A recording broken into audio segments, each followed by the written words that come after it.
Tonight, a big shift in the case of a missing realtor out of Huntsville. Police saying now that Robert Dumas is now believed to have been abducted. Dumas was last seen on surveillance video at a liquor store with two women on the night of December 15th.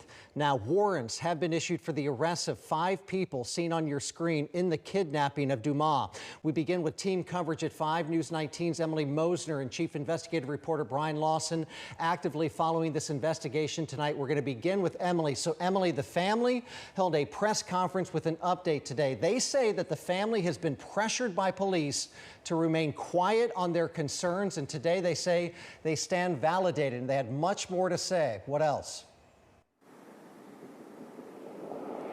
That's exactly right, Ben. Family and friends of Ronald Dumas Jr. say from the beginning of all of this that they have been asking investigators to take this case seriously. Now, I just spoke to the two mothers of Dumas' 3 children who say that that communication from the Huntsville Police Department has been lacking, and at times they even felt threatened. Now, the two mothers say that from the start they believed that something was wrong and that they believed Dumas would not just disappear. Now, the last known sighting of Dumas was on surveillance video from a liquor store on December 15th. The two women say that they had wanted to release that video to the public early on, but withheld it as the Huntsville Police Department said it could compromise the investigation. The women say they also feel that if HPD had taken their concerns seriously, that more evidence would be available. If they had taken things seriously from day one and looked into things like his bank records, or they were able to get a timeline, they would have been able to track down the video from the liquor store sooner. In turn, after that, they would have been able to identify those women sooner. And also, if they had gotten to that liquor store sooner, the outdoor cameras would have been able to be accessed. By the time they got to the liquor store, the outdoor footage had already been rewritten.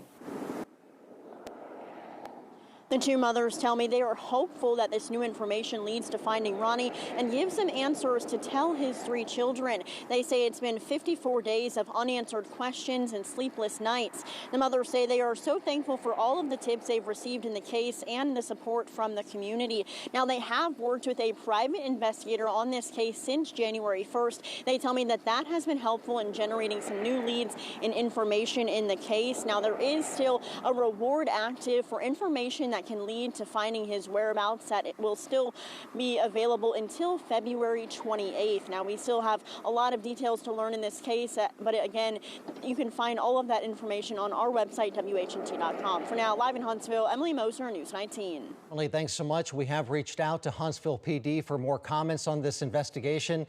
They say that they have nothing else to add right now, but of course, we'll be following up with them. As we said, there's now a criminal investigation into Ronald Dumas' abduction. This comes 54 days after his family says that he was abducted. Team coverage continues now with News 19's Chief Investigative Reporter Brian Lawson. Brian, obviously much more to hear from police on this investigation, but we know you've been digging into the warrants that have been issued in this case of the 5 people connected to his disappearance. What have we learned?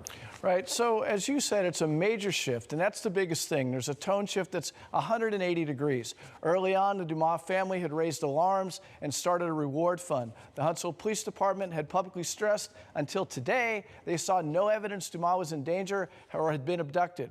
But in that statement this afternoon, the Huntsville Police Department said they now believe he was kidnapped.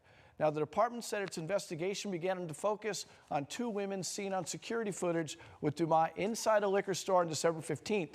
In locating their apartment, police said they eventually found evidence of his abduction. December 15th, you'll remember, was the last time he was heard from. The police department said it's followed a credible lead, which prompted a search for Dumas Thursday within a 450-mile area south of Memphis and into northern Mississippi. He was not found.